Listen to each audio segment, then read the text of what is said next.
दोस्तों नमस्कार, मैं हूँ रोहित कौशिक और आप देख रहे हैं रोहित संवाद। दोस्तों 20 नवंबर को उत्तर प्रदेश में विधानसभा उपचुनाव संपन्न हो गए। अब परिणाम के बारे में सब लोग अपने अपने अनुमान लगा रहे हैं, लेकिन कटु सत्य यह है कि उत्तर प्रदेश की मीरापुर सीट बहुत ही महत्वपूर्ण बन गई है, क्योंकि मुस्लिम भाइयों को मतदान न करने देने की सबसे ज़्यादा शिकायतें मीरापुर से आई हैं। हालांकि उत्तर प्रदेश के अन्य जगहों से भी ऐसी शिकायतें आई हैं कि मुस्लिम भाइयों को मतदान देने से किसी न किसी रूप में रोकने की कोशिश की गई। पिछले 15-20 दिनों में मीरापुर सीट पर काफ़ी गहमागहमी रही और विभिन्न दलों के नेताओं ने यहाँ पर आकर रैली की।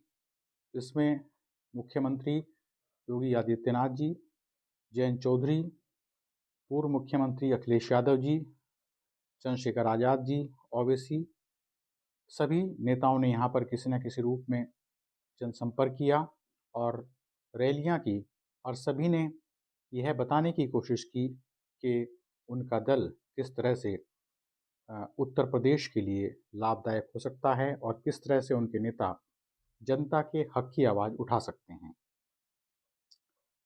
जयंत चौधरी ने यहाँ पर जब रैली की तो उन्होंने ये कहा कि विपक्ष बौखला गया है, क्योंकि पहले ही उत्तर प्रदेश में चुनाव की जो तारीख थी वो 13 नवंबर थी, लेकिन उस समय यहाँ पर गंगा स्नान था, तो गंगा स्नान के लिए काफ़ी किसान जाते हैं, तो इसलिए 20 नवंबर की गई है। तो ये जो तारीख शिफ्ट की गई है, तारीख बदली गई है 13 नवंबर से 20 नवंबर, इसलिए विपक्ष जो है वो बौखलाया हुआ है।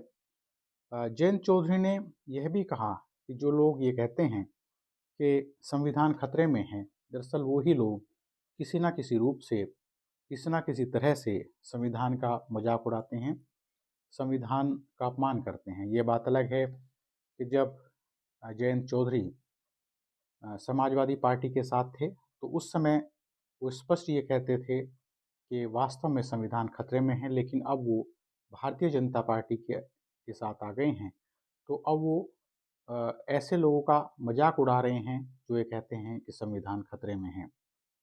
जयंत चौधरी ने यहाँ पर मोरना मिल के विस्तारीकरण की भी बात उठाई और उन्होंने कहा कि यहाँ के लोगों की मांग थी कि मोरना मिल का विस्तारीकरण होना चाहिए, तो उनकी वजह से ही मोरना मिल के विस्तारीकरण का जो प्रस्ताव है उसको हरी झंडी मिली है और उन्होंने यहाँ के जो किसान हैं उनकी मांग को आगे बढ़ाया, तभी मोरना मिल के विस्तारीकरण का जो प्रस्ताव है वो स्वीकृत हुआ है। जयंत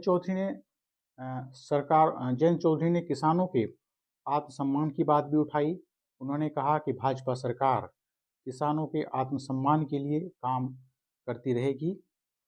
ये बात अलग है कि जब जयंत चौधरी समाजवादी पार्टी के साथ थे तो उन्होंने भाजपा पर ही किसानों का सम्मान न बचाने का अ, दोषी ठहराया था भाजपा को, लेकिन आज वो भाजपा के साथ हैं तो वो किसानों के आत्मसम्मान की बात कर रहे हैं और जो किसानों का धरना है उसको भी वो भूल गए हैं। काफ़ी दिन धरना चला दिल्ली में, तो उसको भी वो भूल गए हैं और अब वो किसानों के आत्मसम्मान की बात कर रहे हैं। उन्होंने यह मुद्दा भी उठाया कि भाजपा सरकार युवाओं का, नौजवानों का कौशल बढ़ाएगी और वो इस बात पर अपना ध्यान केंद्रित कर रही है कि किस प्रकार से नौजवानों का, युवाओं का कौशल बढ़ाया जाए। हालाँकि सवाल यह भी उठता है कि ये सरकार कितने जो हमारे युवा हैं उनको रोज़गार दे पाई है।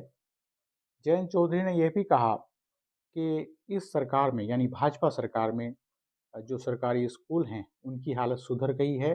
इससे पहले जो समाजवादी पार्टी सरकार थी उस दौरान जो सरकारी स्कूल हैं उनकी हालत काफ़ी ख़राब थी। लेकिन सवाल यहाँ यह भी उठता है कि इस समय उत्तर प्रदेश में काफ़ी जो सरकारी स्कूल हैं उनको बंद करने की तैयारी की जा रही है। तो जब वो कहते हैं कि सरकारी स्कूलों की हालत सुधर गई है, तो दूसरी तरफ जनता यह भी सवाल उठाएगी कि अब उत्तर प्रदेश सरकार जो सरकारी स्कूल हैं, काफ़ी सरकारी स्कूल हैं, उन्हें बंद करने की योजना क्यों बना रही है। योगी आदित्यनाथ जी ने भी यहाँ पर सभाएं की और ये कहा कि विपक्ष जो है वो हिंदुओं के त्योहारों से, हिंदुओं के पर्व से चिढ़ता है। हालांकि यह बात गले उतरने लायक नहीं है, क्योंकि विपक्ष में भी हिंदू हैं। ऐसा नहीं है कि केवल भाजपा में ही हिंदू हैं, और कहीं ना कहीं यह दिखाने की कोशिश कर रहे हैं कि भाजपा के हिंदू ही असली हिंदू हैं। तो यह बात तर्कसंगत नहीं लगी। मुख्यमंत्री योगी आदित्यनाथ ने मुजफ्फरनगर दंगे का भी बार बार जिक्र किया और मतदाताओं को मुजफ्फरनगर दंगे की तपन महसूस कराने की कोशिश की। हो सकता है कि भाजपा का काम इसके बिना नहीं चलता हो, और ये उन्हें ज़रूरी लगा हो कि वो मुजफ्फरनगर दंगे की बार बार याद दिलाते रहें, बार बार मुजफ्फरनगर दंगे को ध्यान दिलाते रहें। उन्होंने तो यहाँ तक भी कहा कि सपा की जो उम्मीदवार हैं, उनका परिवार किसी न किसी रूप में दंगे से जुड़ा हुआ है। मुख्यमंत्री योगी आदित्यनाथ ने व्यापारियों की सुरक्षा की भी बात की, किसानों की सुरक्षा की बात की, युवाओं की सुरक्षा की बात की, और यह सिद्ध करने की कोशिश की कि भाजपा की सरकार में गुंडागर्दी कम हुई है, गुंडागर्दी खत्म हुई है। हालांकि जब हमने कई लोगों से बात की तो उन्होंने भी यह माना है कि भाजपा की सरकार में पहले की अपेक्षा गुंडागर्दी कम हुई है। तो इस तरह से उन्होंने सुरक्षा के मुद्दे पर मतदाताओं को लुभाने की कोशिश की। मुख्यमंत्री योगी आदित्यनाथ ने यह भी कहा कि हमारी सरकार ने गन्ने का भुगतान ज़्यादा किया है। जो पिछली सरकारें थी, उन्होंने इतना गन्ने का भुगतान नहीं किया था जितना गन्ने का भुगतान हमने किया है। एक और टिप्पणी मुख्यमंत्री योगी आदित्यनाथ की काफ़ी चर्चित रही। जब वो यहाँ पर मोरना रैली में आए तो उन्होंने कहा कि जहाँ दिखे सपाई वहाँ बिटिया घबराई। यह टिप्पणी जो है काफ़ी चर्चित रही। और सवाल यह भी है कि क्या मुख्यमंत्री के मुंह से यह टिप्पणी शोभा देती है? इस तरह की टिप्पणी करनी एक मुख्यमंत्री के पद पर बैठे व्यक्ति के लिए क्या शोभनीय है? तो ये सारी बातें हैं। अलग अलग तरीके से यहाँ पर जो नेता आए, उन्होंने मतदाताओं को लुभाने की कोशिश की। अखिलेश यादव को पहले यहाँ पर ककरौली में एक जनसभा करनी थी, लेकिन वहाँ पर वो नहीं आ पाए, उनके हेलीकॉप्टर को हरी झंडी नहीं मिली। लेकिन उनके 2 दिन बाद जोली में उन्होंने जनसभा की और किसी न किसी रूप में भाजपा सरकार को घेरने की कोशिश की। अखिलेश यादव ने कहा कि ये चुनाव 2027 का किसी न किसी रूप में भविष्य तय करेंगे। उन्होंने भाजपा पर यह व्यंग करते हुए भी कहा कि भाजपा लोगों की ज़मीन छीन लेती है, तो भाजपा के लोग लोगों की ज़मीन छीनने वाले लोग हैं।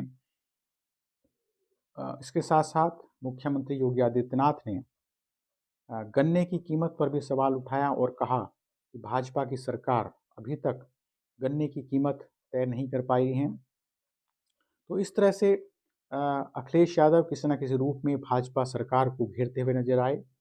यहाँ मीरापुर विधानसभा क्षेत्र में ओवैसी जी ने भी एक बड़ी सभा की और उस जनसभा में काफ़ी भीड़ भी उमड़ी, और उन्होंने यह बताने की कोशिश की कि आप किसी के मोहरे मत बनिए।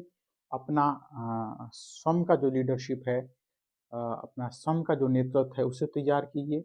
उसके साथ साथ यहाँ पर अ, अ, चंद्रशेखर आज़ाद जी की सभा भी हुई। उन्होंने भी यही बताने की कोशिश की कि आप दूसरी पार्टी का मोहरा मत बनिए और अपना जो नेतृत्व है, अपनी जो लीडरशिप है, उसे खुद बनाइए। तो इस तरह से पिछले 15-20 दिनों में यहाँ पर अ, सभी दलों के नेताएं और किसी न किसी रूप से उन्होंने मतदाताओं को लुभाने की कोशिश की। लेकिन जो सबसे बड़ा सवाल यहाँ इस चुनाव में लगा, वो यही है कि जो एक संदेश गया है कि मुसलमानों को इस चुनाव में वोट नहीं डालने दी, और ये डर बैठाया गया मुसलमानों को कि आप वोट मत डालिए। तो ये जो मैसेज है, ये जो संदेश है, वो किसी भी लोकतंत्र के लिए शुभ नहीं है। रिजल्ट इस चुनाव का 23 तारीख को आएगा। तब तक के लिए नमस्कार।